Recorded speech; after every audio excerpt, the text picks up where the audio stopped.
Ministerios, Presencia de Dios, te invita a disfrutar del siguiente mensaje que transformará tu vida para siempre.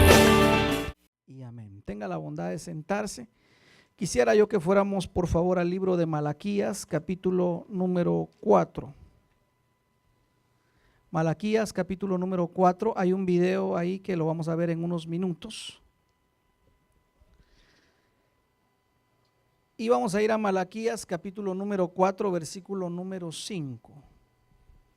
Malaquías, capítulo número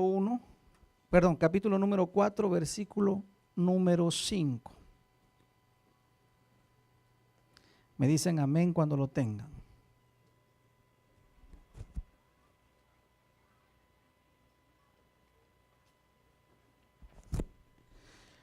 La Biblia dice algunas cosas muy importantes. Hoy en la mañana lo hablábamos con mi esposa y nos da 3 señales acerca de los últimos tiempos. Jesús dijo: cuando sean los días como los de Noé, ¿verdad que sí? La gente se casará y se darán en matrimonio. Esa señal ya se cumplió. Yo se los había dicho que cuando dice se casarán y se darán en matrimonio, la primera es casarse entre género diferente, y darán en matrimonio es el original de casarse con el mismo género. Esa señal se cumplió cuando el presidente, al menos en este país, cuando el Congreso autorizó, o los estados o el gobierno, no estoy seguro, autorizaron el matrimonio entre ambos sexos. Pero también la Biblia dice que será como en los días de Lot. ¿Se recuerdan los días de Lot? Se casaban, se daban en matrimonio, pero agrega unas cosas también. Dice que plantaban y construían. Y nos estamos dando cuenta que es otra señal que se ha cumplido. Y la otra habla acerca de los días de Elías. Dice acá: he aquí, versículo 5, he aquí yo envío al profeta Elías antes que venga. Quiere decir que si va a enviar al espíritu de Elías, se tienen que repetir esos mismos días. Grande y fuerte. Y él hará volver el corazón de los padres hacia los hijos. Ahí hay una restauración. Por lo tanto, asumimos que si tiene que haber una restauración familiar, es porque hubo una destrucción de la familia. ¿Correcto? Y el corazón de los hijos hacia los padres. No sea que venga yo y hiera la tierra con maldición. Entonces, lo que yo veo acá es que los días de Elías tenemos que discernirlos y ver algunas señales proféticas, porque yo creo que Cristo viene pronto, hermano. Yo creo que Cristo viene pronto. Ahora le hago una pregunta. ¿Usted cree que el Señor anunciará cuándo va a venir? Dice la Biblia que nadie sabe el día ni la hora, ¿verdad que sí? Así dice la palabra. Pero le voy a decir yo algo. ¿Noé supo cuándo iba a venir el diluvio? Claro que supo. Una semana antes, 7 días antes. Póngale atención al número 7. ¿Sí o no? Lo supo. Los de Sodoma y Gomorra, Abraham, ¿supo cuando iba a descender fuego del cielo? Supo. ¿Verdad que sí? Los días de Elías. ¿Elías supo cuando iba a ser arrebatado? ¿Supo o no supo? Supo. Entonces yo digo, si estos 3 eventos, la gente, Dios les avisó que iban a venir, yo creo que Dios le va a avisar a su iglesia cuándo ha de venir. Entonces sí vamos a saber cuándo Él se va a aproximar. Y estamos viendo que todas las señales apuntan a que Él viene pronto. Él viene pronto. Le estamos esperando. Cristo viene pronto, hermano. Y lo tremendo de los días de Elías es que hubo un arrebatamiento. Quiere decir que el arrebatamiento puede suceder en cualquier momento. Pero no solamente hubo un arrebatamiento, también hubo muchas cosas en los días de Elías que tenemos que analizar. Yo se lo decía la semana pasada un poquitito, hubo falsos profetas, que ya lo vamos a ver. Dentro del mismo pueblo, el pueblo del Señor se mezcló y empezaron a haber falsas profecías, pero también hubo un último avivamiento cuando la gente se volvió al Señor. Entonces yo creo que en los últimos días va a haber un avivamiento. Yo lo creo con todo mi corazón. Claro, tienen que ser días fuertes, tiene que pasar algo muy fuerte, yo creo que tiene que ser sacudido este mundo para que la gente voltee, exacto, su corazón al Señor, y entonces esos días puedan ser totalmente cumplidos. Y entonces, como cantábamos hace unos momentos, nos vamos de este mundo. ¿Cuántos se quieren ir con el Señor? Yo sí me quiero ir, hermano. Y yo le he dicho que si en dado caso y yo me voy, por favor los que se quedan sigan abriendo la iglesia hoy. Bueno, dice la palabra del Señor entonces que serán esos días y que Elías tendrá que venir a hacer una restauración familiar. Así que, hermano amado, con o sin, Dios te va a restaurar. Diga conmigo, Dios me va a restaurar. Lo que el diablo me robó, el Señor me lo va a restaurar. Lo que el enemigo me quitó, el Señor me lo va a restaurar, porque así dice su palabra. ¿Usted lo cree? Primera de Reyes 18:1. Vamos entonces a ver los días de Elías. ¿Qué sucedió? Y una de las primeras señales que hubieron fue la señal de la sequía. Y me vas preparando el video, por favor, mijo. Primera de Reyes 18, capítulo 18, versículo número 1. Esta señal para mí ya se está cumpliendo, no solamente en los Estados Unidos, sino en muchas regiones. Estaba analizando que, según dicen los científicos, cada vez hay menos lluvia y cada vez hay más calor. Alguien le preguntó a los científicos, ¿habrá alguna manera de crear un retroceso? ¿Cómo se dice eso? O que en lugar de que siga calentando, siga enfriando, y los científicos dicen, no hay un retroceso en esto. Lo único que vamos a ver es que va a ir un aumento. Tal vez podamos contenerlo, pero siempre la situación va, porque ¿cómo le llaman a esto? El cambio climático, el efecto del Niño, todo eso ha hecho, hermano, que el clima se dañe. Quiero que veamos este video que me dejó un poquito sorprendido. Es de hace unos 3 o 4 meses y creo yo que al día de hoy debe ser más difícil. Si puedes poner el video, por favor. Sigue afectando a California, se extiende por lo menos a 7 estados más, donde la escasez de agua comienza a representar un grave problema. Esto ha contribuido a incendios forestales que no se producían desde la década de los 60, al menos no en esa cantidad. Jaime García nos describe el dramático panorama. Con decenas de ríos y presas en su nivel históricamente más bajo, casi una quinta parte del país se encuentra oficialmente en sequía. Hemos visto una reducción del agua de 40% en nuestro municipio. Todavía tenemos el agua para combatir los incendios, pero necesitamos el apoyo y la cooperación de los ciudadanos. Datos del monitor de sequía del gobierno federal identifican a 8 estados con más del 20% de su territorio afectado por la escasez de agua, encabezados por Oregon y Washington, donde el 65% de su superficie está en sequía extrema. California con 46% del estado en niveles calificados de excepcionales, seguido por Nevada con 16% en nivel excepcional.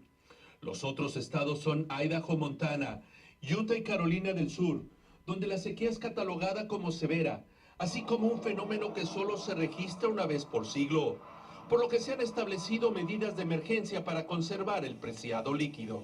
2 días a la semana que nuestros consumidores rieguen afuera. Prados totalmente secos en donde anteriormente había grama verde son el resultado del ahorro de agua para enfrentar la sequía, cuya única solución real es el regreso de la temporada de lluvias, la cual ha estado ausente de la zona oeste del país por los últimos 4 años. La sequía avanza en el estado de California y se ve acompañada por los recortes en el consumo de agua, la pérdida de empleos en el campo y la incertidumbre para millones de ciudadanos.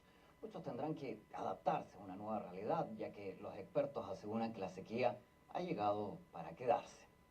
Nicolás Sánchez Donovan profundiza las consecuencias de este fenómeno que tiene en vilo a esta parte de Estados Unidos. Vivimos en carne propia lo de que no tener agua, se nos secó el pozo, duramos como un mes sin agua y tuvimos que andar batallando, trayendo agua de otros lados, y ahora estamos en espera de una ayuda del Estado. California está invirtiendo millones de dólares en paliar los efectos de esta sequía.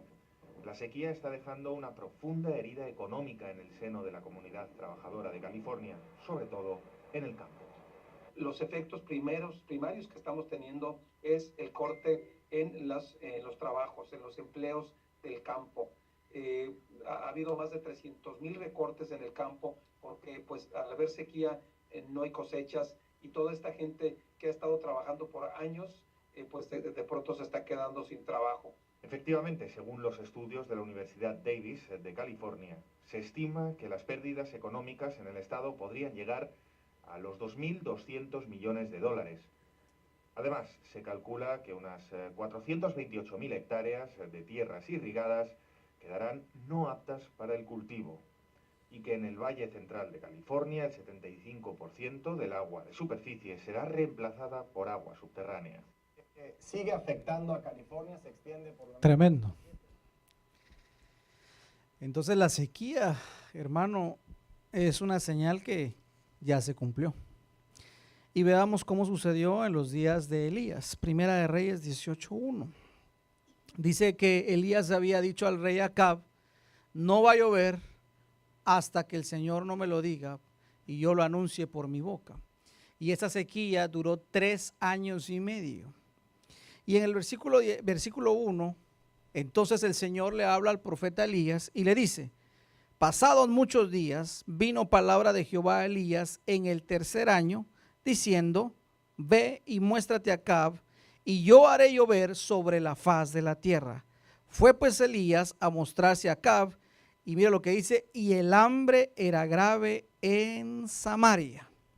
Entonces imagínese usted, hermano, 3 años y medio sin lluvias. Si no hay lluvias, este hombre lo decía, no hay trabajo. Y si no hay trabajo, no hay cosechas. Y si no hay cosechas, no hay alimento. Y entonces lo que una cosa lleva a otra, y lo que tenemos es una tremenda hambre.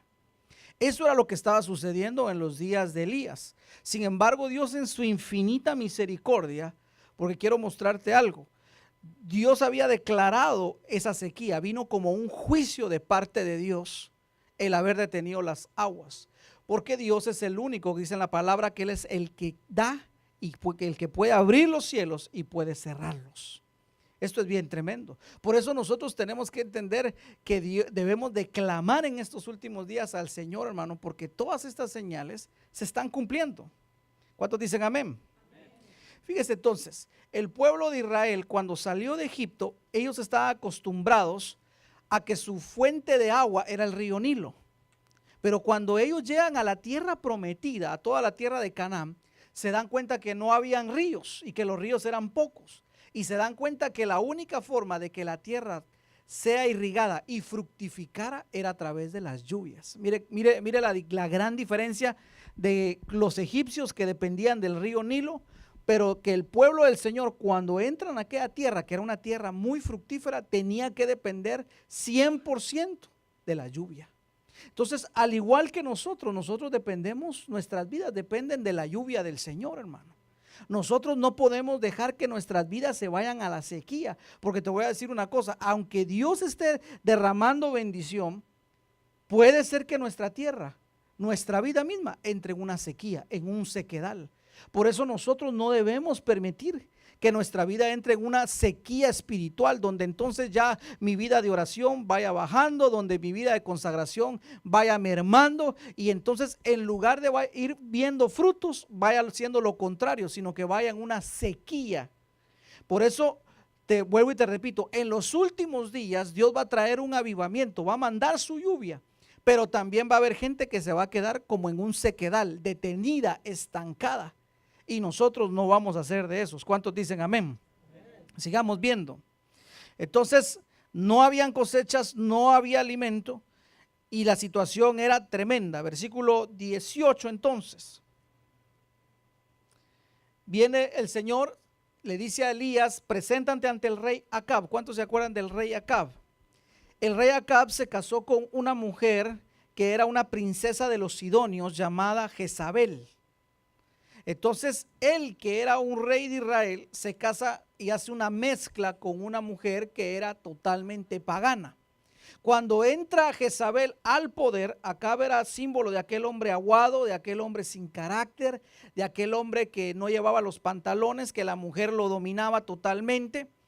Y entonces Jezabel introduce todas las prácticas idolátricas hacia el pueblo de Israel.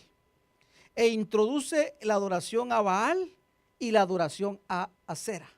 Baal era el dios de las tormentas. Fíjese pues, ellos decían que Baal era el dios que daba la lluvia y que Acera era la diosa de ellos de la fructificación, de la fertilidad. Por eso ellos creían firmemente que si estaba Baal y Acera, ellos iban a ser fructificados. Note bien usted esto. Porque entonces en los últimos tiempos habrá una fructificación genuina de parte de Dios, pero también el enemigo se va a levantar a querer decirnos, yo también te puedo hacer fructífero, yo también te puedo hacer fértil, yo también te puedo llenar el bolsillo de dinero, yo también puedo hacerte feliz en lo que tú deseas. Fíjese usted cómo entonces todo esto se va alineando a los últimos días. Entonces el pueblo del Señor empezó a desviarse y ya su adoración no iba al Señor, sino empezó a hacer una mezcla entre el Señor, entre Jehová Dios y entre Baal, entre los dioses de Acera, y empezaron las mezclas. Por eso es que al Señor no le gustan las mezclas. Diga conmigo, al Señor no le gustan las mezclas. Diga conmigo, yo tengo un Dios que es celoso y que no le gustan las mezclas. Por eso es que nosotros somos un pueblo escogido, hermano. Dígale a la persona que tiene a su lado, tú no eres un cualquiera. Tú no eres un cualquiera, dígale. Dios te escogió como parte de su pueblo. Y esto le voy a decir una cosa. Dice la palabra que no es del que quiere ni del que corre, sino del que Dios tiene misericordia. Por eso nosotros tenemos que estar agradecidos, hermano. Pero también cuidando nuestra salvación con temor y temblor. Porque los últimos días ya están acá y la sequía ya está acá. Y este hombre decía, la sequía llegó para quedarse. Tremendo, tremendo. Entonces, versículo 18, vamos a ver. Elías se encuentra con el rey Acab y en ese enfrentamiento Elías le dice lo siguiente. Tú has sido el que has turbado a Israel. Y Elías le respondió, yo no he turbado a Israel. Porque acuérdese que Acab le echaba la culpa a Elías porque le decía, Elías, porque tú dijiste que no iba a llover, hay sequía.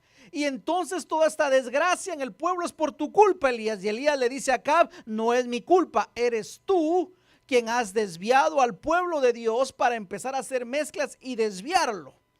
Y en el versículo 18 le dice, yo no he turbado a Israel, sino tú y la casa de tu padre, todos esos reyes malos que habían habido, dejando los mandamientos de Jehová, del Señor, y siguiendo a los Baales. La palabra Baal significa Señor, significa marido. Mire usted qué tremendo.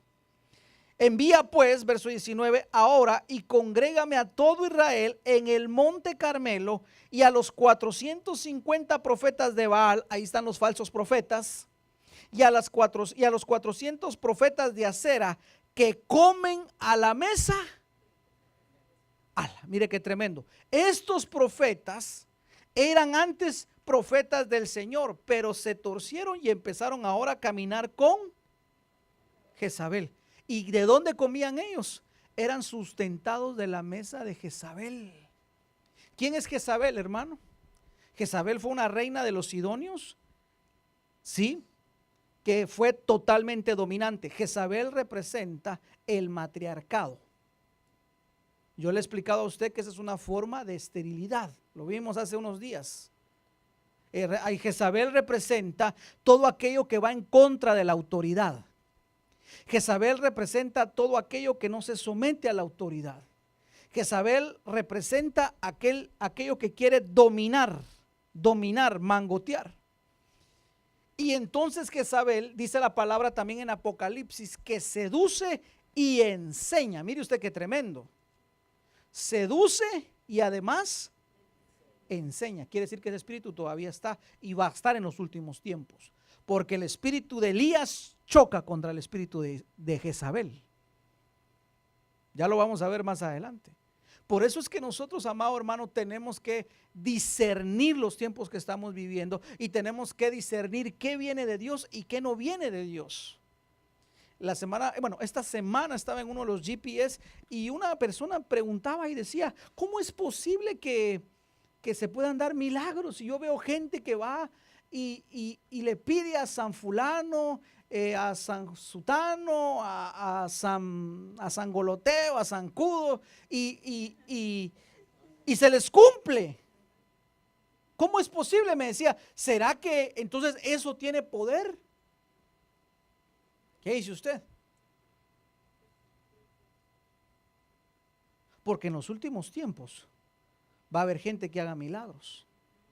En los últimos tiempos van a haber milagros tremendos y la gente va a decir, ahí está Dios. Porque acuérdense, donde hay milagros, ahí va la gente. Ay, yo quiero ir, yo quiero ir. Ay, ay, ay. Acuérdense, la gente, diga conmigo, de esos no hay acá. La gente, ¿a dónde va Vicente? A dónde va toda la gente. Ahora, ¿cómo vas a saber tú a diferenciar entre un milagro que venga de Dios y un milagro que no venga de Dios? Moisés, cuando fue con el faraón, agarró su vara, la tiró y se convirtió en una serpiente. ¿Y qué dijeron los adivinos, los brujos de Egipto? Eso no es nada, nosotros también podemos, mira. Y tiraron también sus varas y se convirtieron en serpiente. O sea, eso tiene que volver a suceder. Eso tiene que volver a pasar. Ahora, ¿cómo usted va a saber cuando un milagro sea de Dios y cuando no sea de Dios? Por eso es que en la iglesia el Señor tiene que aprender a discernir. ¿Qué es discernir? Separar lo bueno de lo malo. ¿Qué es discernir? Es ver más allá, es poner la luz de Dios y poder decir, esto es de Dios y esto no es de Dios. ¿Qué hubiera pasado si se te aparece uno de esos profetas a ti de Baal y te dice, siervo mío, así dice el Señor, serás bendecido y prosperado, pero tienes que dejar a tu familia porque yo te llamo, dice el Señor, déjalo y yo te daré otra mujer, dice el Señor. Aleluya.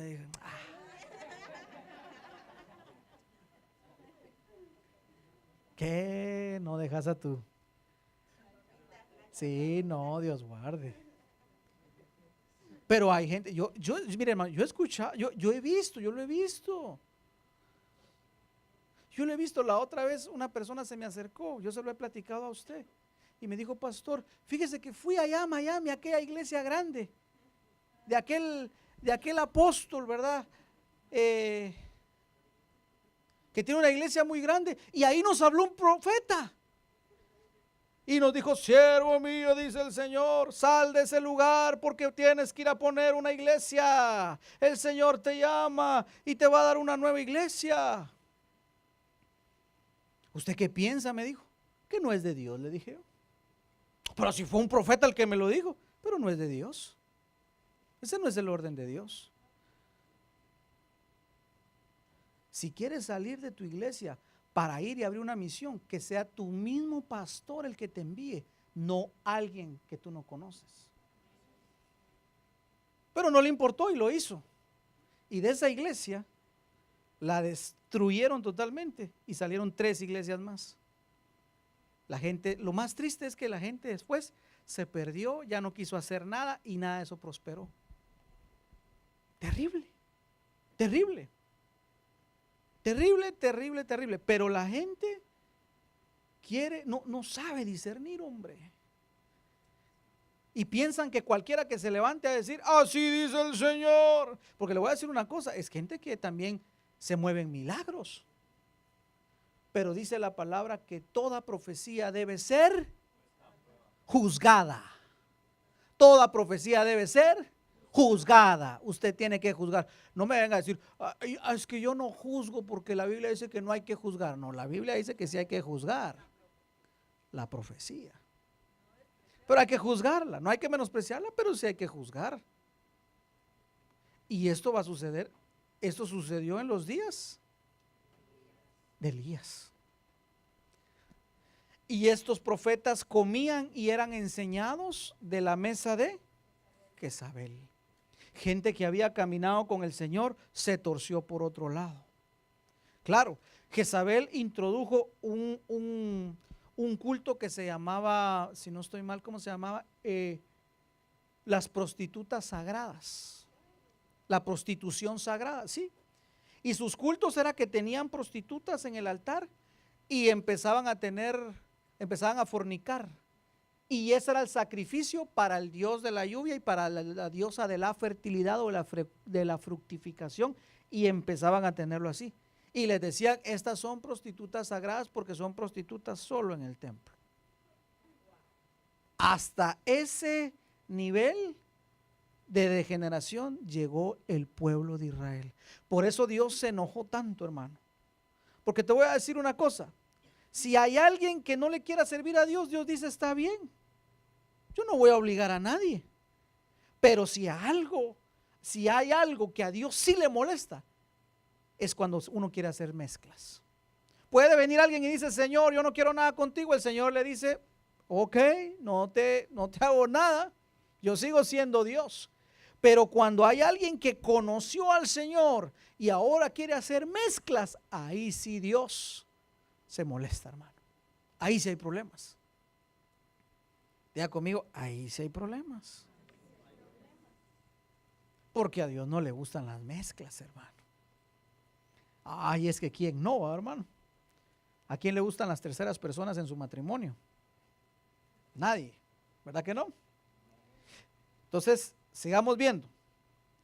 Y le dice la palabra del Señor, versículo 18, verso 19, envía pues ahora y congrégame en el monte Carmelo a los 450 profetas de Baal y a las 400 profetas de Acera que comen a la mesa de Baal. Ya le expliqué quién era Baal, quién era Acera. Entonces ellos instalaron esto, el culto sagrado de las prostitutas o las prostitutas consagradas. Además de eso, ¿cómo lo podemos aterrizar en este día? Eso es aquel evangelio terrenal. Es aquel evangelio que te dice lo sobrenatural es para después. Ahora tienes que aferrarte a lo terrenal. Es aquello cuando uno dice, no, yo no me quiero ir con el Señor. Señor, no venga, yo no quiero arrebatamiento. Yo estoy feliz aquí en la tierra, en lo terrenal. Yo me quiero quedar acá. Nosotros, dice la palabra, somos peregrinos y extranjeros. Estamos de paso acá. Entonces, lo que vamos a ir a encontrar allá va a ser mucho mejor, hermano. No tenemos por qué desear las cebollas y los ajos de Egipto, no, hermano. Vamos a tener una mansión allá. ¿Cuántos dicen amén? Lo otro era que Jezabel enseñaba a seducir, esa enseñanza que ya se la expliqué yo, y los falsos profetas. Entonces, en el versículo 20, el Señor, a través de Elías, empieza a declarar un tiempo de definición. Diga conmigo, tiempo de definición. Versículo número 20, ahí en Primera de Reyes 18:20. Entonces Acab convocó a todos los hijos de Israel y reunió a los profetas en el monte Carmelo. Quiero que veas algo acá. El monte Carmelo o la palabra Carmelo significa tierra fructífera. ¿Qué significa monte Carmelo? Tierra fructífera, tierra llena de frutos. Yo no sé, tal vez cuando usted llegue a su casa, busque en Google Monte Carmelo. Qué lindo ese monte. ¡Wow! Hermoso. Hermano, y está lleno de una vegetación que dice que todo el año tiene frutos ese monte. Ahora, mire usted qué tremendo, porque todo nos lleva hacia la fructificación. Mire, yo le quería hablar de Elías y llegamos a la fructificación. Algo nos quiere decir el Señor, ¿verdad? Algo nos quiere enseñar el Señor. Ahora, lo más tremendo era que toda esa lucha se llevó a cabo en el monte de la fructificación. Quiere decir que yo pienso esto. Entonces, para que una persona pueda fructificar, tiene que haber lucha. Para que una persona pueda fructificar, tiene que definirse. O sea, diga conmigo, tiempo de definición. No puedo estar en dos aguas, no puedo estar en dos situaciones. No, yo tengo que definirme en el nombre de Jesús para poder ser fructificado. Mire lo que le dice entonces Elías, versículo 21. Acercándose Elías a todo el pueblo, le dijo: ¿hasta cuándo claudicaréis vosotros entre dos pensamientos? ¿Hasta cuándo claudicaréis?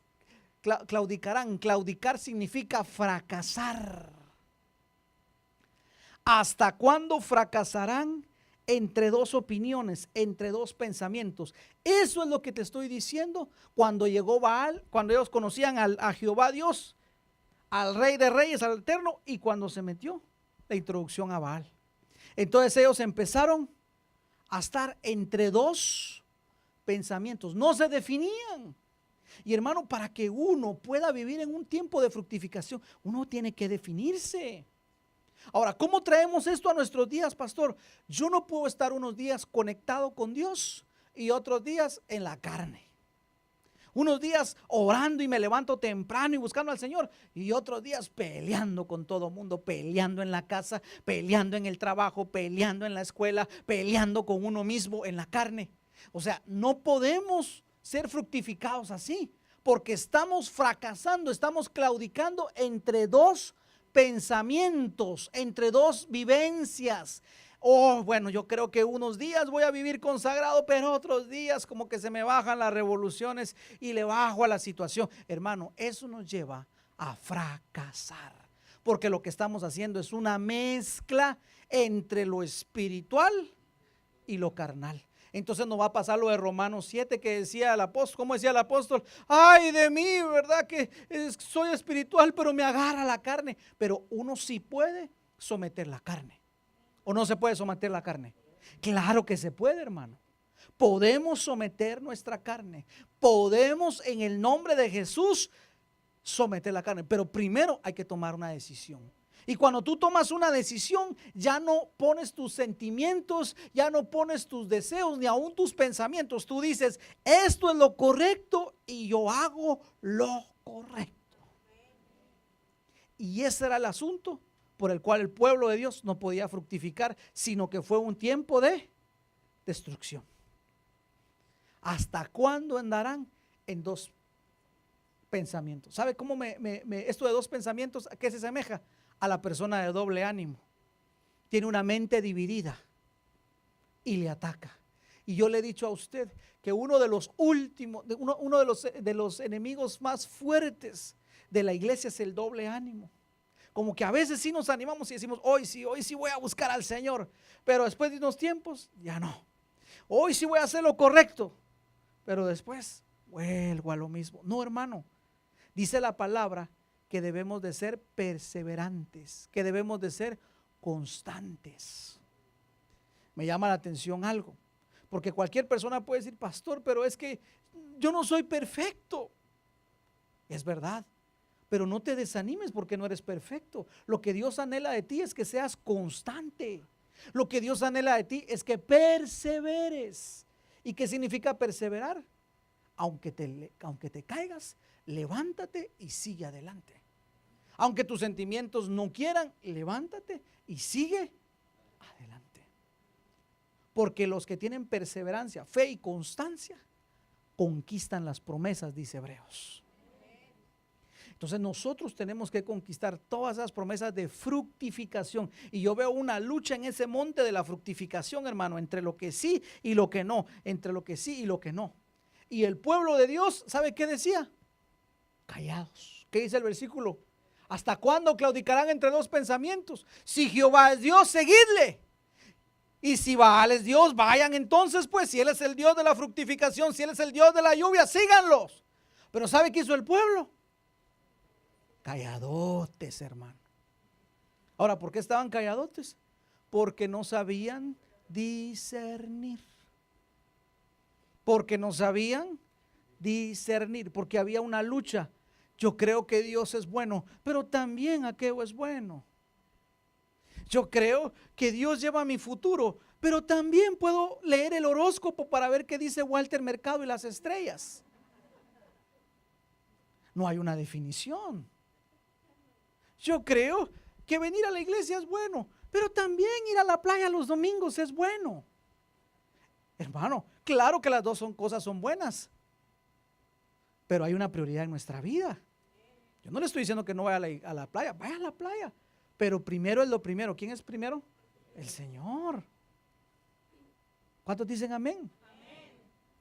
O sea, si nosotros tomamos la decisión y ponemos cada cosa en su orden, hermanos, seremos fructificados.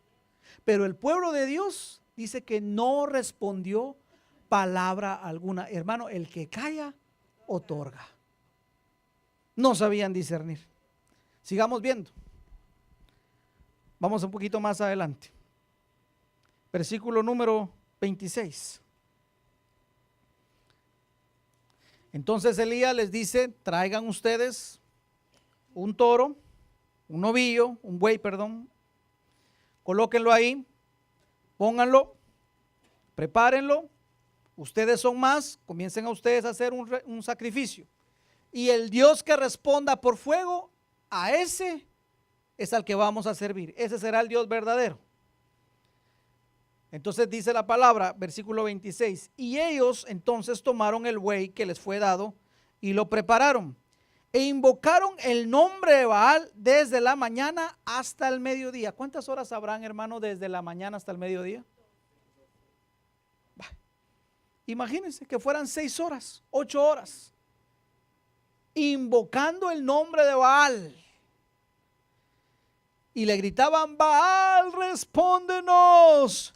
Pero no había ninguna voz ni quien respondiese. Hermano, ¿qué sería que no había quien respondiese? ¿Qué habrá pasado que Baal no respondía?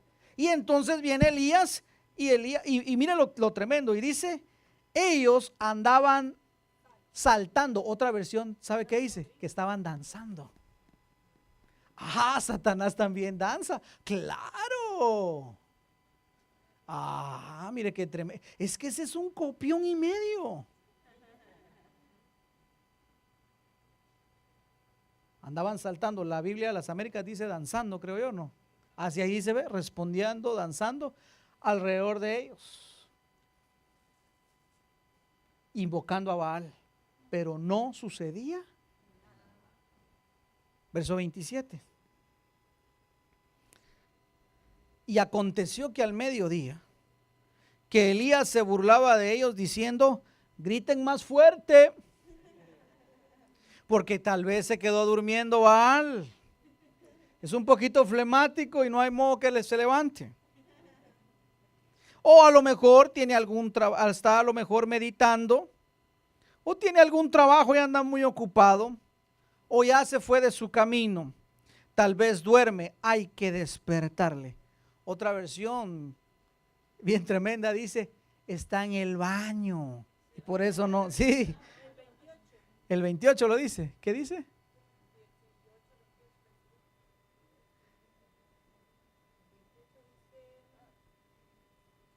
Pero esa es otra versión. ¿Qué versión dice la tuya? Pero otra versión dice que se fue al baño. Ahora, ¿por qué no respondía Baal? Hermano, porque Baal no es Dios. Yo quiero decirte una cosa, tenemos que tener mucho cuidado, hermano, de que las cosas efímeras, de que los inventos de otros no se nos vuelvan un Dios a nosotros en nuestra vida. Otra vez, ten mucho cuidado que los inventos de otros o lo que otros han inventado se vuelva un Dios en tu vida. ¿Cómo así, pastor? Ah, usted lo sabe. El Dios del dinero. ¿Cómo se llamaba el Dios del dinero? Y usted sabe que aquí en Estados Unidos ese es un Dios que está reinando. Un Dios con D minúscula, por supuesto.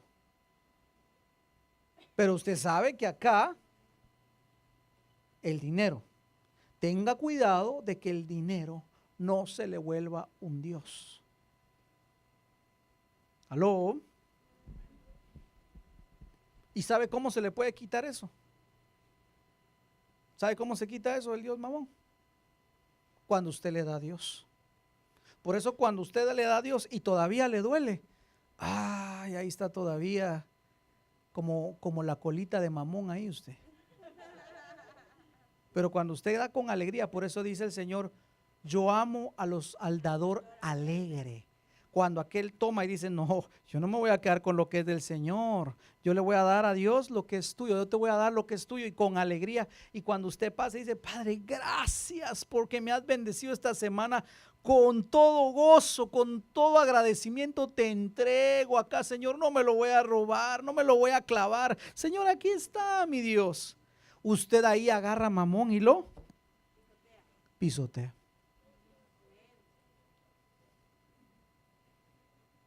Porque hay muchos dioses que son Baales. Baal es Señor, Baal es marido. Fíjese usted.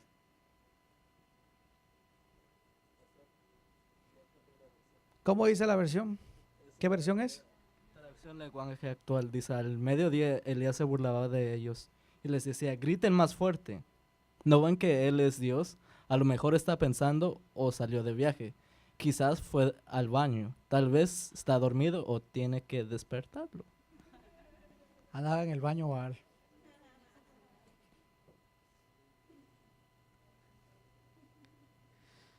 Sigamos viendo. Versículo 28.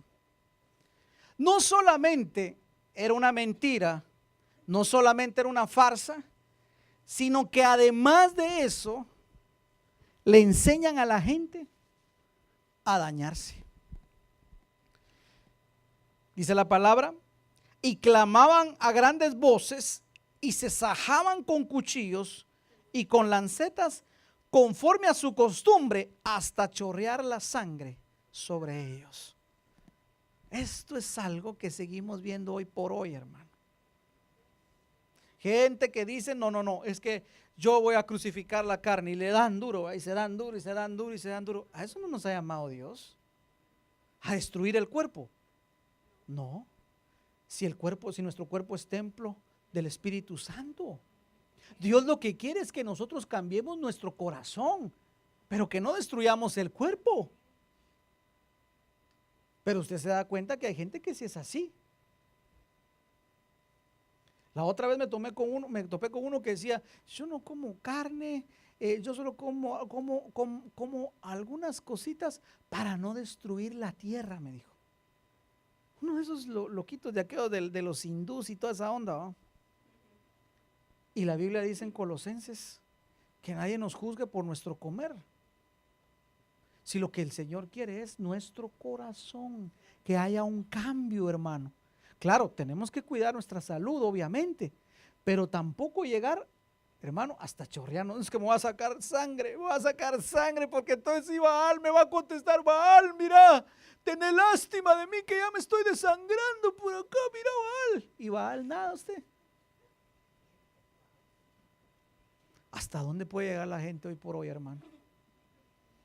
¿Hasta dónde? Y le voy a decir algo más triste. Muchos están chorreando sangre hoy por no tener a Dios en su corazón, por no tener al verdadero Dios en su corazón. Por eso nosotros tenemos que definirnos. Diga conmigo, tiempo de definición. Me tengo que definir. Eso es, no puedo andar entre dos aguas. Para entonces, hermano amado, ver la gloria de Dios. Vámonos al versículo 29 entonces. El diablo es cruel, hermano.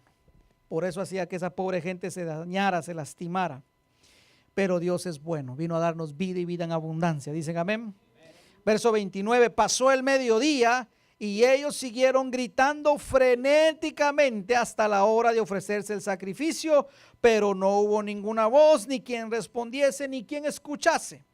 Verso 30, entonces dijo Elías a todo el pueblo, acercaos a mí. Y todo el pueblo se acercó. Subraya lo que sigue, por favor. Y arregló el altar de Jehová que estaba arruinado. Subraye eso, por favor. La palabra original para arruinado es también sanar. Sanó el altar. Y esta es otra señal de los días de Elías, de los últimos tiempos. Hermano, el altar de Dios hay que repararlo. El altar de Dios hay que sanarlo. Le voy a hacer una pregunta. ¿Qué es un altar? ¿Qué es un altar?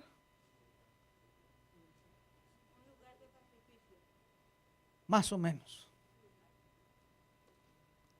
El altar es un lugar de muerte. Porque el altar era un lugar alto. El Señor le dijo, quiero que sea alto, no que esté a nivel de la tierra. ¿Por qué? Porque cuando nosotros vamos a sacrificar, no estamos sacrificando a nivel de lo terrenal, arriba de lo terrenal. Tenía que estar en alto. Le dijo, no quiero que vayas a usar piedras labradas, vas a utilizar piedras normales y lo vas a subir y allí vas a sacrificarlo.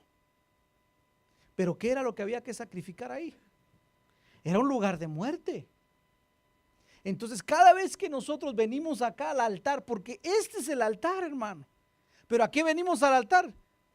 A morir, hermano, a ofrecernos. Pero lamentablemente el altar ahora es, dame, necesito, ¿estás ahí, Señor? Necesito que me arregle la situación antes de las 6 de la tarde. Entonces ya no es un lugar de muerte ni sacrificio, sino que el altar de Dios se convirtió para. Y esa es una situación que se está dando dentro de la iglesia del Señor. Diga conmigo, de esos no hay aquí, diga. Pero hermano amado, tenemos que reparar el altar del Señor. Porque para que baje el fuego de Dios, había que repararlo primero. ¿Quieres que baje el fuego de Dios a tu vida, hermano? ¿Quieres que el Señor conteste tus peticiones? Hermano, tenemos que arreglar el altar. ¿Y dónde está ahora el altar, Señor? Este es el altar entonces, pastor. Sí, este es un altar simbólico. Pero ¿sabes dónde está el mero altar? Está en tu corazón ahora. Ahí está tu altar. Y ahora allí es donde el Señor quiere morar y que uno venga y se entregue diariamente todos los días en un sacrificio vivo. Por eso dice la palabra, hermano, les pido, les suplico que presenten su cuerpo en sacrificio vivo, que agradable, que es vuestro culto cada mes. Cada vez que sientas, ¿cómo dice la palabra? Racional, todos los días, todos los días. Todos los días muriendo, todos los días sacrificando, todos los días, Señor, no me gusta saludar a la gente, pero hoy me entrego, Señor, y los voy a saludar. Señor, me cae mal saludar a mi jefe, pero hoy lo voy a saludar, Señor. Señor, me cae mal darle un beso a mi esposa cuando me levanto, pero hoy le voy a dar un beso. Señor, tú sabes que no me gusta el tráfico y que me gusta ir rápido. Y cuando veo tráfico empiezo a sonar la bocina y empiezo a recordarme de las mamás de los señores que van ahí. Pero hoy no lo voy a hacer, Señor. Hoy voy a morir y me voy a entregar a ti, Señor. Señor, tú sabes que soy muy enojado y que soy de mecha corta y que cualquier cosita me molesta, pero hoy no me voy a enojar. ¿Cuándo fue la última vez que le dijiste al Señor, Señor, este día no me voy a enojar?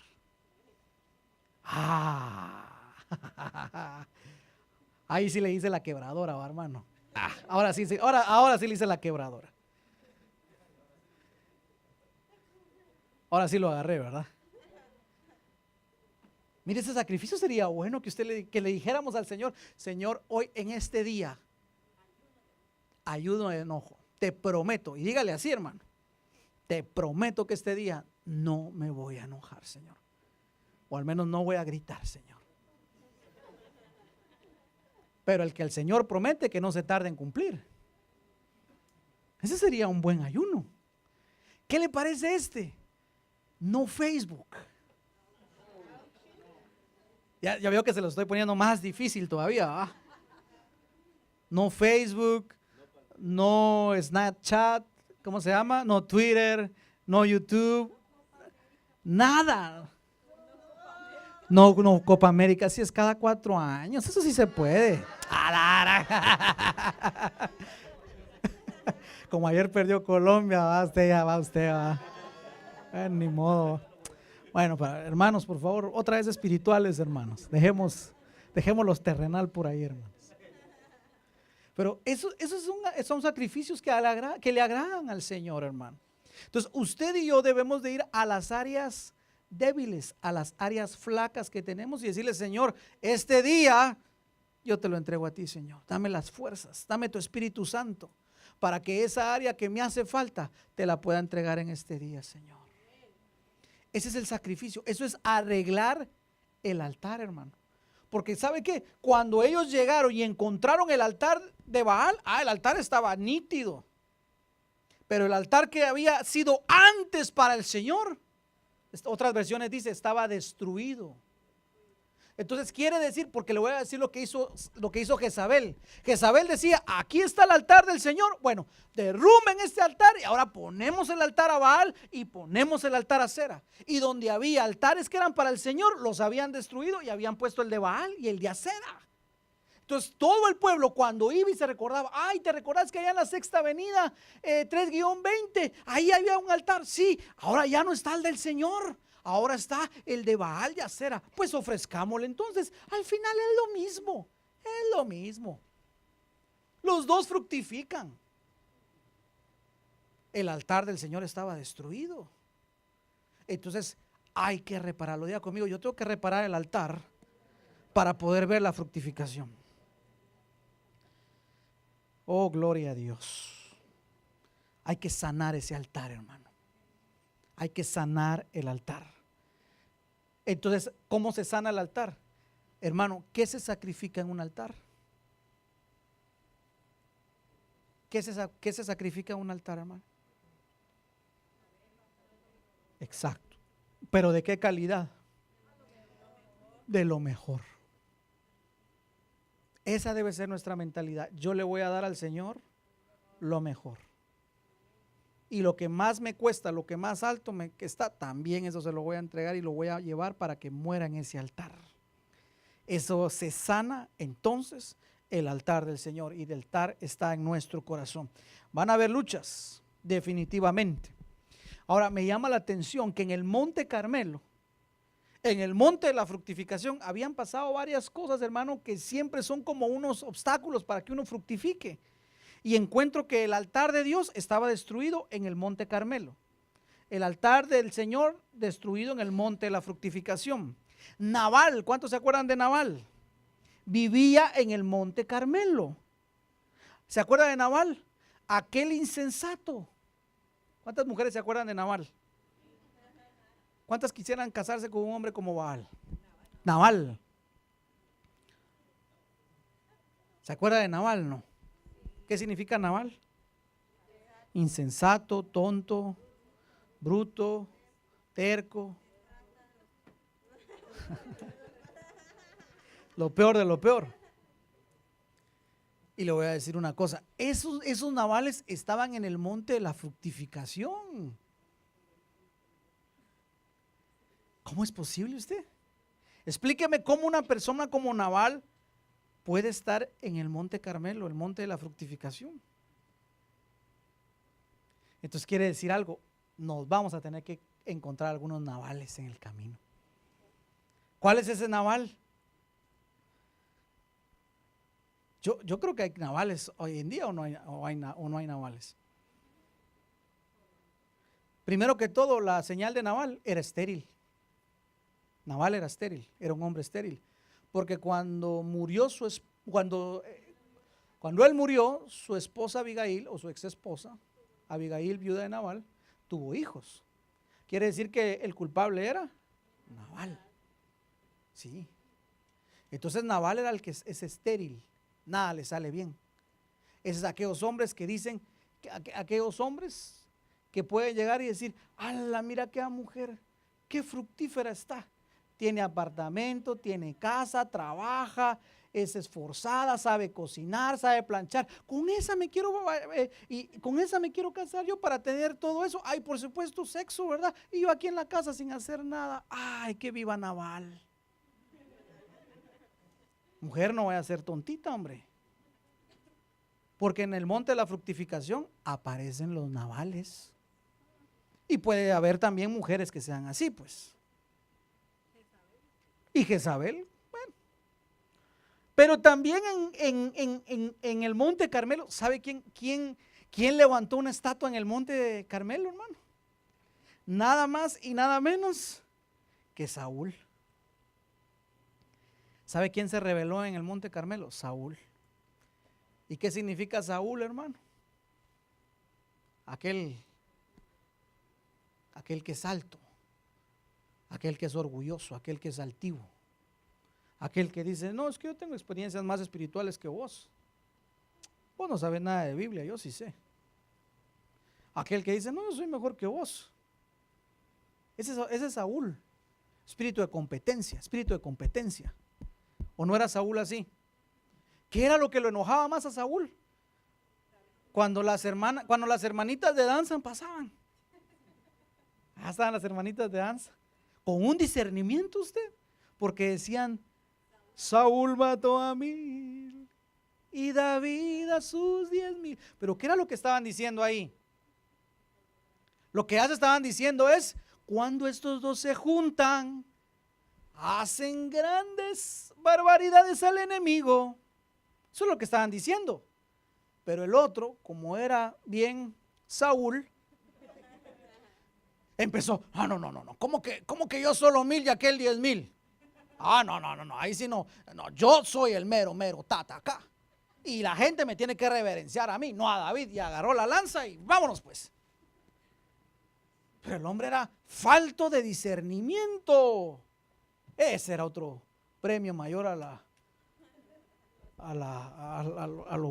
yo no sé ni cómo decirle, ¿verdad?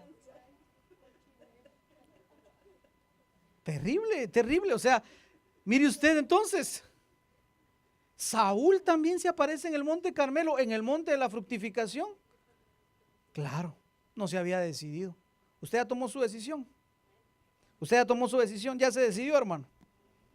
Entonces, hermano amigo, diga conmigo, habrán luchas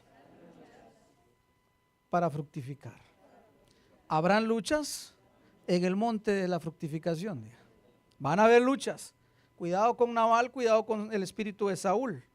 Porque nosotros vamos con el espíritu correcto, el espíritu del Señor. ¿Cuántos dicen amén? Versículo 31. Entonces, ¿qué hacemos, pastor? Ahí dice en el versículo 31, dice que entonces Elías viene y repara el altar del Señor. Y en el versículo 31 dice, y tomando Elías 12 piedras, conforme al número de las tribus de Jacob, al cual había dado palabra de Jehová diciendo, Israel será tu nombre, edificó con las piedras del altar en el nombre de Jehová, y después hizo una gran zanja alrededor del altar en que cubieran 2 medidas de grano. ¿Qué fue lo primero que hizo entonces Elías? Reparó el altar. Segundo, ¿qué hizo? Juntó 12 piedras. ¿Qué significa eso, hermano? 12, ¿qué es 12? 12 es 12 tribus, pero ¿qué significa el número 12? Gobierno. 12 tribus, 12 apóstoles, 12 gobierno. ¿Qué era lo que estaba diciendo Elías? Ahora ustedes van a aprender a que cuando sacrifiquen al altar va a ser bajo el gobierno del Dios Todopoderoso. Aquí ya Baal no tiene nada que ver. Aquí Baal quedó expulsado del partido. Y ahora es el gobierno de nuestro Señor. ¿Cuántos dicen amén?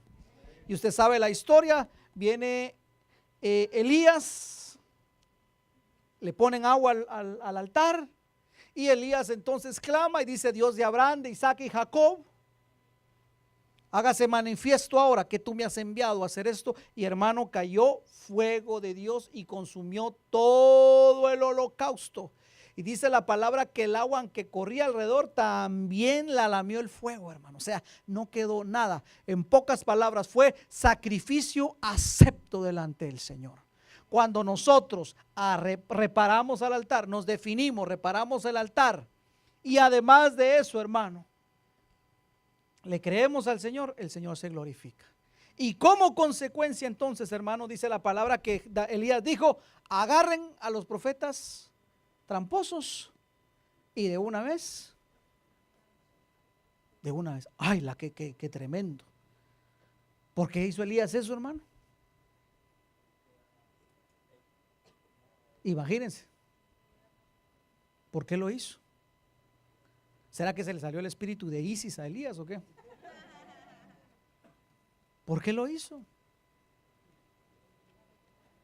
¿Por qué lo hizo? ¿Por qué tuvo que decapitar a los profetas de Baal? ¿Por qué los decapitó? ¿Por qué no los dejó con vida? Tal vez se arrepintieron. No lo dice la Biblia.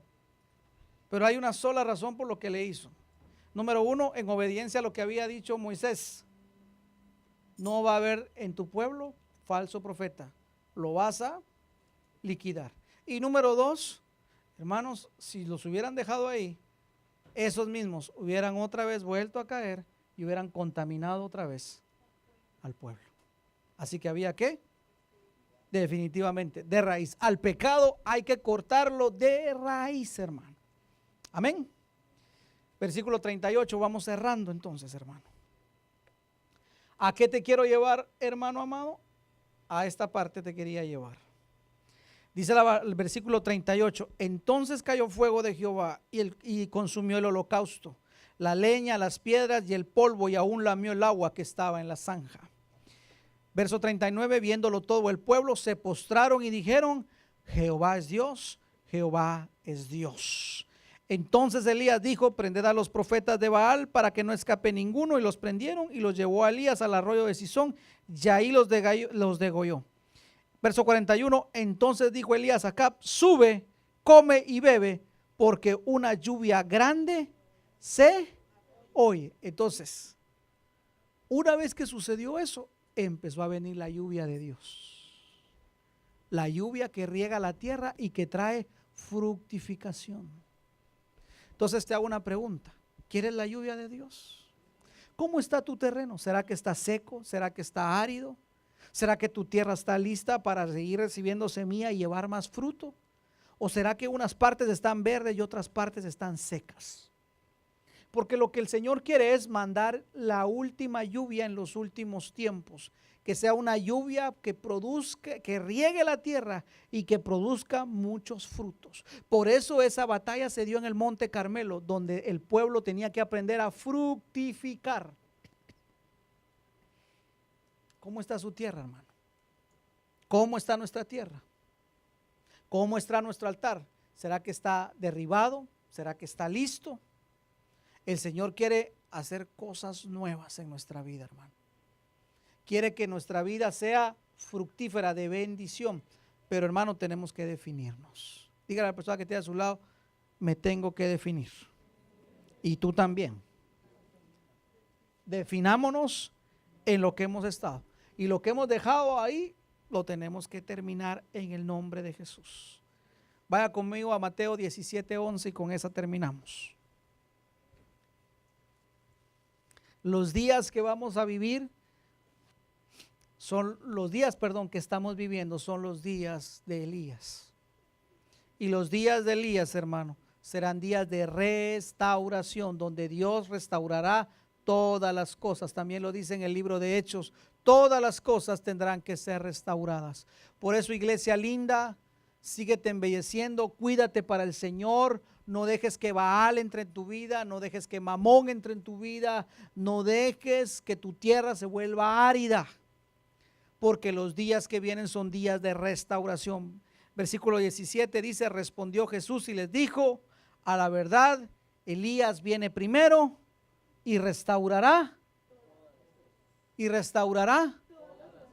Entonces yo sé que tú has estado esperando por un milagro en tu familia. Yo sé que tú estás esperando un milagro en tu vientre. Yo sé que estado esperando un milagro en lo económico, con tu casa, en lo magisterial, en lo espiritual. Yo sé que estás esperando muchas cosas de parte de Dios que aún no has visto, pero yo quiero decirte que en el último tiempo todas las cosas han de ser restauradas.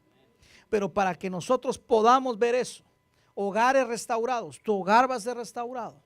Con o sin, tu hogar va a ser restaurado. Tus finanzas van a ser restauradas. Tu vida en el Señor va a ser restaurada. Pero para que todo eso venga, hermano, tenemos que arreglar el altar de Dios. Y el altar de Dios está en nuestro corazón. Y ahí se hizo para ofrecer lo mejor. ¿Tienes algo para ofrecer hoy al Señor? ¿Tienes algo para ofrecer al Señor? Si tienes tu corazón arrepentimiento, eso es lo primero que Dios nos va a pedir, hermano, para que todas las cosas sean restauradas. Pastor, alguien me dirá, pastor, ¿y qué de aquellos años que yo perdí allá en el mundo? ¿Qué de aquellos años que yo, pastor, me pasé allá y perdí el tiempo con fulano, con mengana? Dice la palabra en el libro de Joel, que un día, hasta los días, serán restituidos, restaurados. Mire qué lindo es Dios. El tiempo, no sé si alguien me lo puede buscar, Joel capítulo 3, 8 creo que es. Aún el tiempo será restaurado, hermano. Quiere decir que con Dios ni siquiera el tiempo está perdido, hermano. O sea, Dios va a hacer una restauración de todas las cosas. ¿Usted lo quiere, hermano? ¿Usted lo cree? Alineémonos entonces con el Señor. Amén. Vamos a ponernos en pie. Y restituiré los años que comió la oruga, el saltón y el revoltón y la langosta, el gran ejército que envié contra vosotros. Aún los años serán restituidos, restaurados. Dios prometió enviar su lluvia a los últimos tiempos. Dios prometió terminar con las sequías. No sé cómo está tu vida espiritual, si ha estado en sequía, pero este es el día que el Señor quiere mandar su lluvia. Solo arreglemos el altar. Quiero pedirte que vengas aquí adelante y que juntos oremos en este altar y arreglemos nuestro altar hoy. No importa cuál sea nuestra situación, arreglemos, sanemos nuestro altar.